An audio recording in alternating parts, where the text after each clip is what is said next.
कार्यक्रम के प्रायोजक हैं कृषि एवं किसान कल्याण मंत्रालय, भारत सरकार। हर जोखिम से निकल कर फसल आए, सुरक्षित हो जाए। फसल बीमा से हर किसान अब आत्मनिर्भर हो जाए। संकट के समय प्रधानमंत्री फसल बीमा योजना किसानों के लिए वरदान है। अब सूखा पड़े या बाढ़ आ जाए, कोई डर नहीं। अब ओले पड़े या कीट पतंगे फसल खा जाए, कोई फिक्र नहीं, क्योंकि हमने लिया है प्रधानमंत्री फसल बीमा। बुआई से फसल कटाई तक हर जोखिम का दावा, न्यूनतम प्रीमियम पर अधिकतम भुगतान का वादा। योजना से हर साल जुड़ रहे हैं 5 करोड़ से ज्यादा किसान। अब आपकी है बारी। नजदीकी कृषि कार्यालय, सहकारी समिति, बैंक शाखा, अधिकृत बीमा कंपनी या जन सेवा केंद्र में स्वेच्छा से करा सकते हैं पंजीकरण। फसल बीमा पोर्टल या फसल बीमा ऐप द्वारा भी कराया जा सकता है पंजीकरण। प्रधानमंत्री फसल बीमा योजना, आपकी फसलों का संपूर्ण सुरक्षा कवच। कृषि एवं किसान कल्याण मंत्रालय, भारत सरकार। कृष्ण भाई राम राम। पुरुषोत्तम भाई आपने भी राम राम। और कार्यक्रम किसान वाणी सब सुननी है बहन भाई ना हमारी राम राम।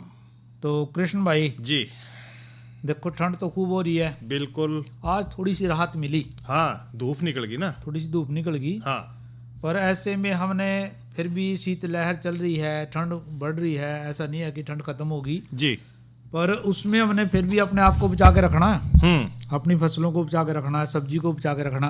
बिल्कुल। और एक आप कह रहे थे कि भी कई सब्जियां ऐसी हैं जो इस वक्त रोपाई करनी है। हाँ बिल्कुल। देखिए पुरुषोत्तम भाई, जो आजकल रोपाई वाली जो फसल चल रही है ना जी, खास तो ये है कि प्याज है। हाँ, तो प्याज की रोपाई किस तरह करनी है, किस तरह देखभाल करनी है, बिल्कुल, इसकी जानकारी भी हमने ली है। बिल्कुल डॉक्टर सीबी सिंह जी तो भाइयों तक पहुंचा रहे हैं यह जानकारी डॉक्टर सीबी सिंह से, प्याज की रोपाई और देखभाल।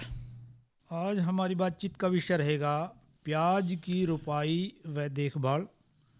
उसकी जानकारी के लिए हमने आज स्टूडियो में आमंत्रित किया है डॉक्टर सीबी सिंह जी को, जो पूर्व वरिष्ठ सब्जी वैज्ञानिक हैं कुरुक्षेत्र से। डॉक्टर साहब, आपका स्टूडियो में स्वागत है। धन्यवाद। तो डॉक्टर साहब, प्याज की रोपाई का समय बिल्कुल चल रहा है, नज़दीक है, तो किस तरह से भाई रोपाई करें, कौन कौन सी किस्में लें और किस तरह से उसकी दूसरी देखभाल करनी है? हाँ, बड़ा अच्छा सवाल आपने किया।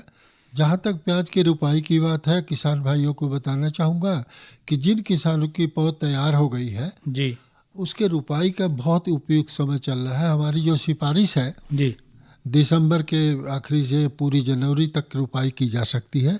इसके लिए बड़ा उपयुक्त समय होता है। इस समय अगर किसान अपनी तैयार पौध को अगर खेत में स्थानांतरण करें तो भरपूर पैदावार भी मिल सकती है और पौधे चल भी पड़ेगी आसानी से। जी, यहीं पर बताना चाहूँगी कि प्याज की जो नर्सरी है कम से कम 30-40 से ज़्यादा उम्र की ना हो जी। आगे जाके समस्या होती है। तो अमूमन देखा गया कि हमारे खासकर उत्तर भारत में, जैसे ये आपका यहाँ पर करनाल हुए, पानीपत हुए, कुरुक्षेत्र हुए जी, और अम्बाला हुआ, जगाधरी हुई, ये इस बेल्ट में जो अमूमन देखा जाता है कि जो आलू की खेत पड़ाई के बाद जी, उसी में ये प्याज की पौध लगाते हैं। तो ये मैं बताना चाहूँगा कि जिन लोगों ने आलू अपनी अगेती पाड़ ली है, खेत तैयार हो गया, उसमें विशेष मुझे ये देखना है कि किसान भाइयों के कम खर्चे में अधिक लाभ ले सकें जी। तो ऐसे जो आलू के खेत है उसमें अतिरिक्त खाद की कोई आवश्यकता पड़ती नहीं, क्योंकि जैसा देखें किसान ज़रूरत से ज़्यादा आलू के खेत में डालते हैं जी। तो ऐसी स्थिति में अगर खेत तैयार है तो अपने स्थानांतरण तैयार पौध को लेकर के उसको लगाने की शुरू कर दे। जिन लोगों को आलू अभी नहीं पटा है या खेत है जिनके विचार है उनमें लगाने का जी, तो वो भी देखें कि अगर आसमान मौसम साफ होने पर खेत पड़ाई करके उसमें आलू जितना जल्दी हो सके, अब प्याज का उपयुक्त समय चल रहा है और लगाने की व्यवस्था करें।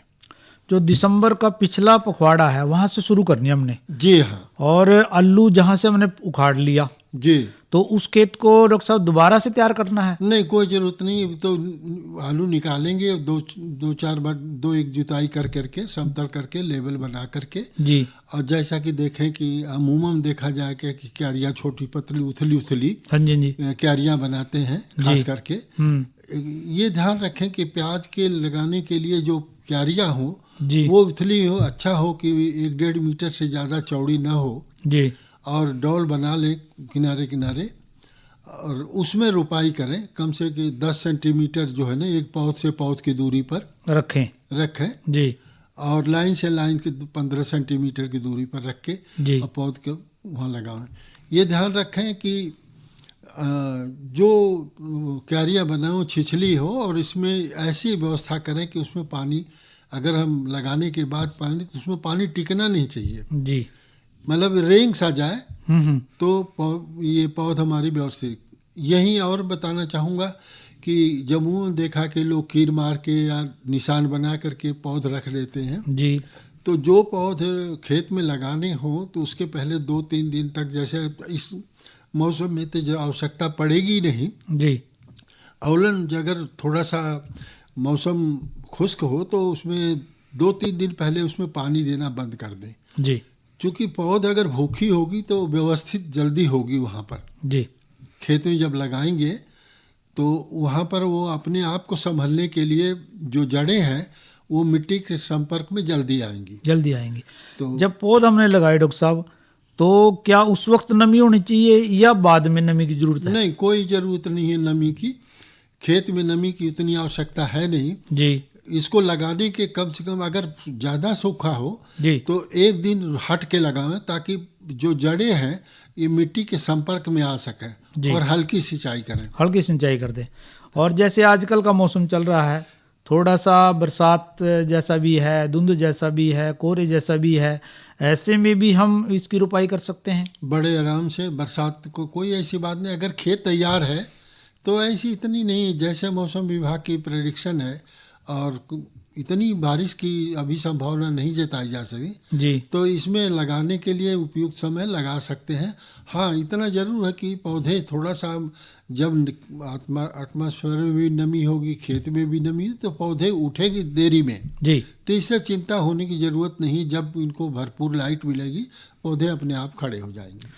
तो पौधारोपण हमने कर लिया, फिर खाद की भी बात आती है, सिंचाई की भी आती है जी। तो ऐसी जानकारी भी किसान भाइयों को दोगे तो अच्छी बात रहेगी। हाँ, जैसा कि हमने जिक्र किया, अगर आलू का खेत है तो उसमें हमारी जो खाद की मात्रा है जी, वो कम कर दें। जैसा कि आलू में ज़रूरत से ज़्यादा लोग डालते हैं, तो कुछ जैसे सुपर फास्फेट है ज़मीन में व्यवस्थित रहती है जी, पोटास भी वही रहती है, नाइट्रोजन का भरपूर प्रयोग होता है जी। तो ऐसी स्थिति में खर्चा कम करते हैं। अगर देखते हुए मैं कहता हूँ कि अगर टाइम है तो इसको लगा दें, फिर इसके बाद जी, लगाने के बाद अगर 10-20 दिन के बाद चाहे यूरिया का कोई भी टॉप ड्रेसिंग कर देंगे तो ऐसी कोई आवश्यकता नहीं पड़ती कि खेत की तैयारी समय, खास करके आलू के लिए। जी, अगर आलू का खेत नहीं है तब तो हमारी जो सिफारिश है 50 से 60 किलो शुद्ध नाइट्रोजन, जी, 20 किलो फास्फोरस जी। और 20 किलो पोटास की एक किले के लिए है। एक किले में इतनी सिफारिश है।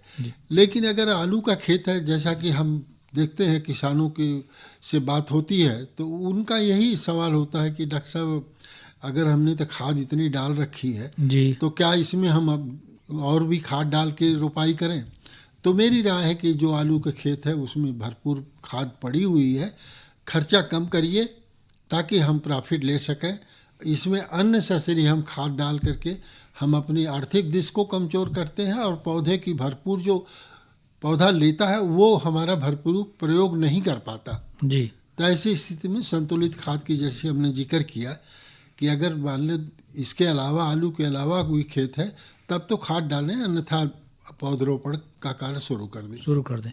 तो फिर डॉक्टर साहब सिंचाई कितने टाइम के बाद करनी है, किस तरह से सिंचाई कब कब करनी है, कितना बड़ा टाइम? अच्छा सवाल आपने किया। जैसा कि हमने कहा कि रोपाई करने के बाद, पौधे रखने के बाद कम से कम 1 से 2, जैसा ऐसा मौसम चल रहा है तो कम से कम 2-3 भी रुक जाए जी, तो अच्छी बात है। पहली सिंचाई वो थोड़ी से पहली, ताकि पौधा अगर आप अभी करके तुरंत पानी दे देंगे तो पानी के फ्लो से पौध भी हमारी इकट्ठी होती जाएगी जी।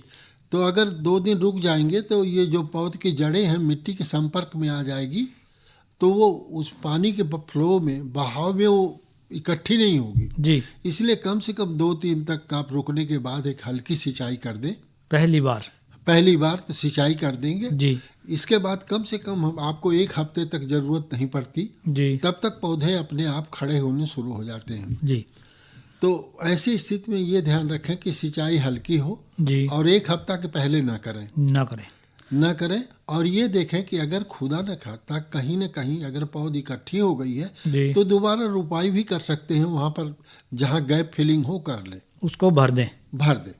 और इसके साथ साथ डॉक्टर साहब जैसे कि मान लें कि पौध बढ़ने शुरू होगी जी 8 दिन की होगी, 10 दिन की होगी, 15 दिन की होगी, फिर कुछ ना कुछ घास फूस यानी कि खरपतवार होगा, तो उसका निलाई गुड़ाई उसकी करनी है या उसमें सीधा कोई ना कोई खाद डालनी है या बीमारी के लिए ही कुछ? बड़ा अच्छा सवाल आपने किया। खास करके ये प्याज में हमें खरपतवार के अड़ंगे की बड़ी समस्या होती है जी। अवलन देखें आप व्यवहारिक रूप से कि पौध लगाने के करीब 20-22 दिन तक कोई अड़ंगा नहीं जमता जी, खरपतवार जमता नहीं जी। अब इसके बाद ये उगना शुरू हो जाता है जी। तो 2 तरह के हमारे पे वीडिसाइड होते हैं, एक तो प्री इमर्जेंस होते हैं, एक पोस्ट इमर्जेंस जी। प्री इमर्जेंस जो कि खरपतवार उगने के पहले जी, जो खरपतवार उगने के पहले अगर ऐसी दवा करें हम ताकि हमारा खरपतवार जो उग रहा वो भी मर जाए और जो उग गया हो उसको भी खत्म। 20-22 दिन के बाद स्टॉम्प 30 नाम की दवा आती है, स्टॉम्प 30 जी। इसको करीब 1.25 लीटर एक करीब 150 से 200 लीटर पानी में घोल बना करके जी ये स्प्रे करें। ये ध्यान रखें कि जिस समय स्प्रे करें तो खेत में नमी होना पर्याप्त जरूरी है, नमी हो और साथ में खरपतवार जब नहीं उगे हैं उस वक्त दवा डालें। नहीं उगे, अगर कुछ उगे हैं जी और उगे हुए और जो उगने वाले हैं उनको दोनों ये मार देता है, दोनों को खत्म कर देगी वो, दोनों कर देता है, तो उससे निलाई गुड़ाई की जरूरत नहीं पड़ेगी, कोई जरूरत नहीं पड़ेगी जी।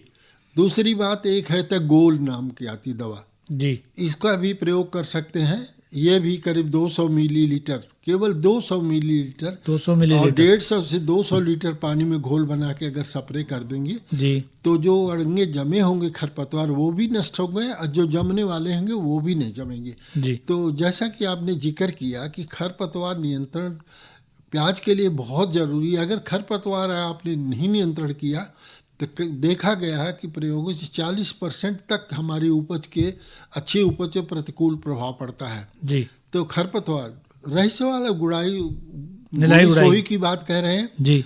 गुड़ाई करने में अगर आपने खरपतवार नियंत्रण कर लिया जी तो आप देख लीजिए कि अगर खरपतवार नहीं है तो जो हम 2 दिन में 1 किले करेंगे जी वो हम एक दिन में कर लेंगे।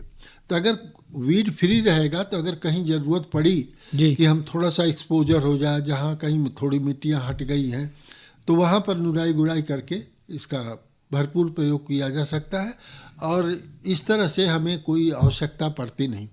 रही सवाल आगे चल के भी करीब 2-3 महीने के बाद जी भी कुछ समस्या आती है खरपतवार की जी, तब तक पौधे बड़े हो जाते हैं, उनकी छावा में उनका अपने आप ही नियंत्रण हो जाता है, फिर हमें प्याज की ज़रूरत नहीं पड़ती कोई अलग से रासायनिक क्रिया द्वारा खरपतवार का नियंत्रण करना। तो प्याज से संबंधित डॉक्टर साहब और क्या संदेश भाइयों को देना चाहोगे आप? प्याज के मैं यही कहना चाहूँगा कि इसमें थोड़ी सी समस्या आती है कि अगर हमारा 50, 60, 70 दिन का हो जाता है पौधा तो कभी कभी देखते हैं कि ऊपर का जो सिरा है मरोड़िया सा जो एकदम से मुड़ जाता है, चुनावदार हो जाता है जी और बढ़वार हमारी रुक जाती है जी पत्तियाँ, तो उसमें एक तरह से कीड़ा लगता है, उसको कहते हैं थ्रिप्स जी। ये अमूमन मार्च अप्रैल महीने में काफ़ी होता है जी, तो इसको नियंत्रण करना बहुत ज़रूरी। उससे बढ़वार भी रुक जाती है, पौधे की ग्रोथ ख़त्म हो जाती है और पत्तियाँ खुल नहीं पाती जी। ऐसे समय में कोई भी कॉन्टैक्ट इंसेक्टिसाइड ले लें, सिस्टमेटिक ले लें, चाहे मेलाथान है, रोगोर हो, अमीडा है, ये दवा लेकर के थोड़ा सा ऐसा करें कि उसमें स्टिकर जरूर मिला लें जी, ताकि पत्तियों को सिलिंड्रिकल पत्तियाँ होती हैं तो उसमें ठहराव हो सके और वो गोब में वो दवा जानी चाहिए जी। तो अगर इस तरह से करते हैं तो हमारा कीट का भी नियंत्रण हो जाएगा और भरपूर पैदावार हमें लेने में समर्थ रहेंगे। तो डॉक्टर साहब, आप हमारे स्टूडियो में आए और आपने किसान भाइयों को जो प्याज है उसकी रुपाई कैसे करनी है, देखभाल कैसे करनी है, बहुत अच्छी जानकारी दी है। हम उम्मीद कर रहे हैं कि हमारे किसान भाई इसका जरूर जो है लाभ उठाएंगे। डॉक्टर सीबी सिंह जी, आपका हमारे स्टूडियो में स्वागत। धन्यवाद। तो कृष्ण भाई जी, ये पुरुषोत्तम भाई। सुनी भाइयों ने जानकारी प्याज की रुपाई कैसे करनी है और जो दूसरी देखभाल है उसकी खाद पानी की वो किस तरह से करनी। और कृष्ण भाई जी, देखो, ये जानकारी के बाद सारे भाई इंतजार कर रहे हैं बिल्कुल कि मनोरंजन मनोरंजन जरूरी है और सुनवा रहे हैं या रागनी। हेरा बिस्तर बांध के साल पड़ा, जब याद हाजरी रही,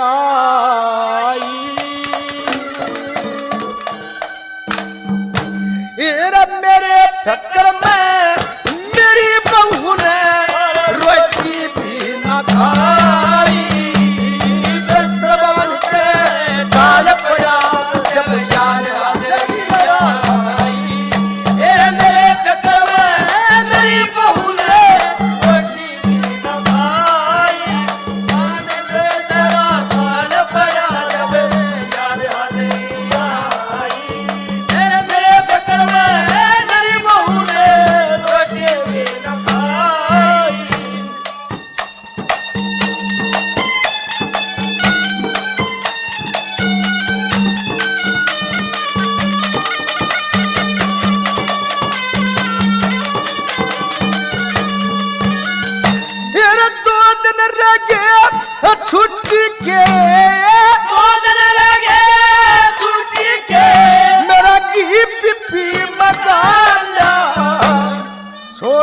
भाई ने ठाया बिस्तरा मेरे आगे आके चाला, तेरे दरवाजे में खड़े पिताजी में उनकी कान चाला।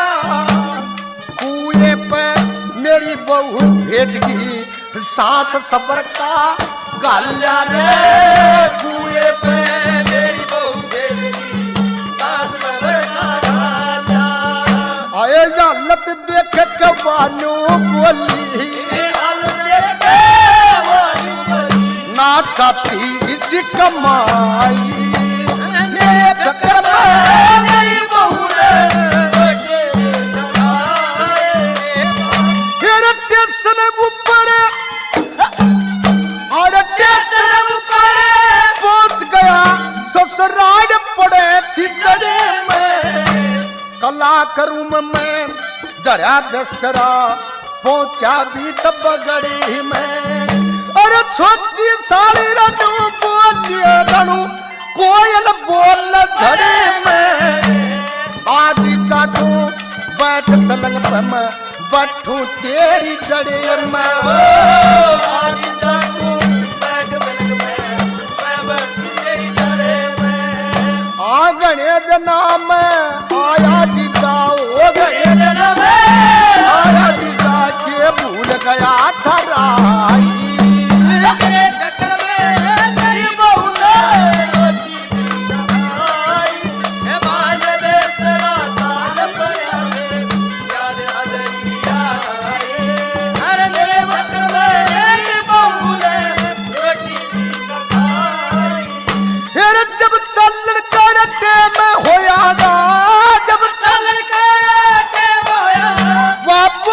सालिया तो तेजा साल पड़े मारी रोटी छोटी बात, वो जान पड़े जरूरी रहे मने मारा कर डाल दान, जब नहीं आता यकीन करते गैल पाट जाता, जब नहीं आता यकीन करते साल गैल पाट जाता। और मेरे संग पहुंच गया पलटन में, मेरे संग पहुंच पलटन में साथे डिवटी लाई।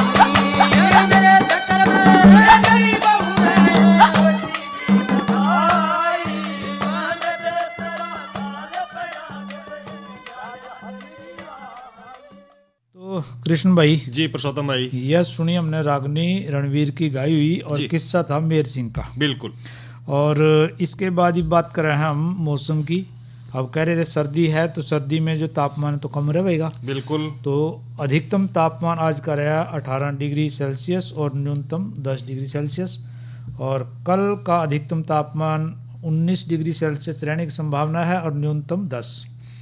और धुंध और शीतलहर ये छाए इसका भी अनुमान जताया गया है। बिल्कुल।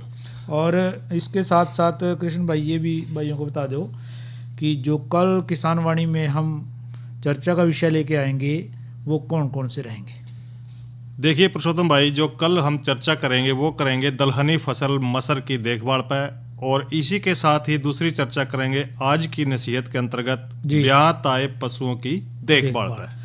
और आप कह रहे थे भी एक और चर्चा का विषय हमारे पास है। बिल्कुल। और वो चर्चा भी हमने करनी है। हाँ, वो चर्चा क्या है पुरुषोत्तम भाई? वो चर्चा रहेगी अपनी पर्णीय छिड़काव द्वारा गेहूं को पीलेपन से किस तरह बचाना है।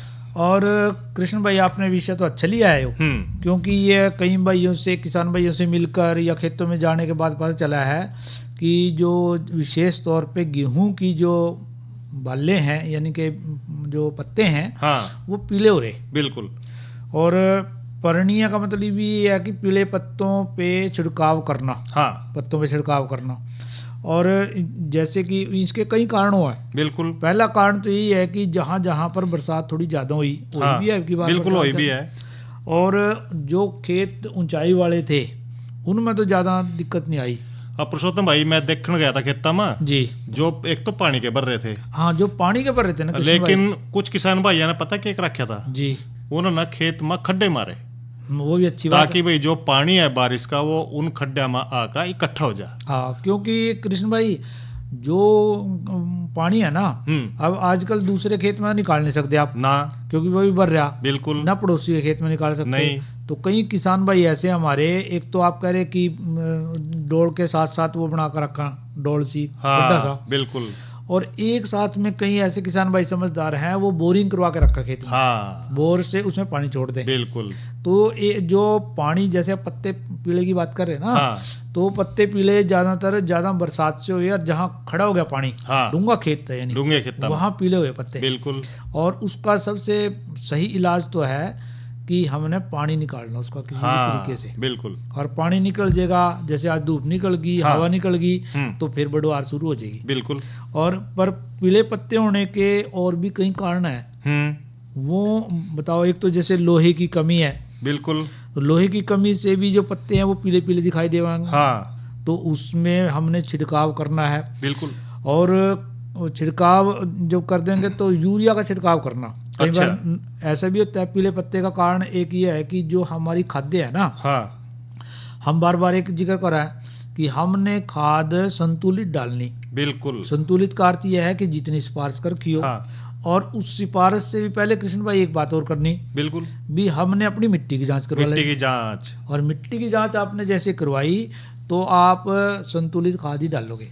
क्योंकि कई बार देखा है कि कुछ किसान भाई लगातार जो है ना एक ही खाद का प्रयोग ज्यादा करते रहे जी। अगर मिट्टी की जांच करवाई होगी, मान लो उसमें नाइट्रोजन की कमी है तो गिर दे उसमें फास्फोरस। बिल्कुल। लेकिन धरती ना तो जो है ना जमीन ना तो वो चाहिए ना नाइट्रोजन। हाँ, तो फास्फोरस की क्या कम, फास्फोरस के काम करेगा फिर। बिल्कुल वो काम नहीं करता। हाँ, तो जैसे ही हमारी ये इनका अनबैलेंस हो जाएंगे ना, खाद्य कम ज्यादा यानी इनका अनुपात कम ज्यादा हो जाएगा, बिगड़ जाएगा जब, तो तब भी पीले पत्ते हो जाएंगे। हाँ, बिल्कुल हो जाएंगे। एक ही कारण नहीं है इसका कि पानी खड़ा हो गया उससे तो पत्ते पीले हुए हैं। यदि खाद्यों का भी संतुलन बिगड़ गया तब भी पीले पत्ते होने की संभावना है। हाँ, इसलिए हमारे कृषि वैज्ञानिक जो हैं, जो गेहूं रोग विशेषज्ञ हैं, वो कब है कि जब आपने गेहूं बोई तो उस वक्त आप नीचे खाद डालो। बिल्कुल। डीएपी की इस बार ज्यादा करा है, तो यूरिया की भी करा है। तो उससे एक तो लोहे की बात करा है कि लोहे की कमी होगी तो आप छिड़काव करना पड़ेगा इस टाइम, क्योंकि गेहूं कड़ी तो। बिल्कुल। और इसी तरह सल्फर की कमी है। हाँ, सल्फर की कमी से भी कई बार पत्ते पीले हो जाए। हाँ, तो देखिए पुरुषोत्तम भाई, जो सल्फर की कमी है ना जी, उस टाइम जो है जो गेहूं खेत में कड़ी है ना, वो देखे हैं कि अपने आप बता दे पौधे के भी किस चीज की कमी है जी। जो सल्फर की कमी जो गेहूं में दिखने को कम मिलेगी तो न्यू समझ लो कि सल्फर की कमी को दूर करना बड़ा जरूरी है, और वह दूर होगी मिट्टी की जांच करवा कर जी। और उसमें फसल की जो बिजाई से पहला खेत तैयार करे हमने, उस टाइम हमने 200 किलोग्राम यानी कि 4 जो थैले हैं कट्टे हैं जिप्सम के जी जी खेत में डालने बड़े जरूरी थे। तो इस करके जो सल्फर की जो मात्रा थी वो खेत में पूरी हो जाएगी और पीलापन जो है खत्म हो जाएगा। इसी तरह कृष्ण भाई एक सूत्रकृमि है, हाँ, इसके प्रकोप से भी जड़ें खत्म हो जा, नष्ट हो जा, बिल्कुल। और जड़ें नष्ट हुई पौधे की तो पीला पड़ जाएगा पौधा, हाँ, तो उससे भी ये हो जाए। और कई बार ऐसा भी हुआ कि दीमक का भी प्रकोप हुआ। हाँ, देखिए दीमक ने, हाँ पुरुषोत्तम भाई, जो दीमक है ना जी, वह भी एक तो जड़ा ना खावेगी जी जी, फिर जो से वो तने हैं उनमें फिर वो थोड़ी थोड़ी करके ऊपर से उन्होंने काट देगी और पीले पत्ते होने शुरू हो जाएगा, सूखना शुरू हो जाएगा जी। तो इस करके जो सिफारिश शुदा जो कीटनाशक है उसका प्रयोग करके भाई दीमक के प्रकोप को कम करा जा सका है। दीमक की दवाई छिड़काव करनी है, हाँ, वो तो पहले ही करनी कृष्ण भाई हमने, हाँ, नहीं तो फिर बाद में करोगे तो उसका कोई ज्यादा असर पड़ जाएगा, ज्यादा असर नहीं होने का। और एक फिर आप जल भराव की तो बात अभी कर ही रहे थे। हाँ, जल भराव यानी कि सेम, यानी जो आप बात ही कर रहे थे भाई ज्यादा नमी रहेगी जी, या फिर भाई मिट्टी के जो लवणियां है उस करका भी जो पौधे की जड़ें है ना वो भी थोड़ी रोग ग्रसित हो जाएंगी या फिर वो गलनी शुरू हो जाएंगी, जिस कारण से जो पत्ते हैं वो भी पीले पड़ने शुरू हो जाएंगे। इस प्रकार जो है ना, या ध्यान रखें कि पोषक तत्वों की कमी आ भी जाए तो उस टाइम हम ना भाई इस अवस्था में पर्णीय जो छिड़काव है पत्तों के ऊपर छिड़काव करना है। इसी तरह से कोई फफूंदीजनक पीला रतुआ हो जाए, हाँ, तब भी पीले पत्ते हो जाएंगे, उस पे भी छिड़काव हमने करना है। हाँ, तो इस तरह से हम सारी बातों का ध्यान रख के अपनी जो गेहूं की फसल है ना, हाँ, तब बचा सको ना। बिल्कुल। इसमें एक ही कारण कृष्ण भाई नहीं है कि पीले पत्ते हो गए पानी भर गया, वो तो सही है कि बरसात थोड़ी ज्यादा होगी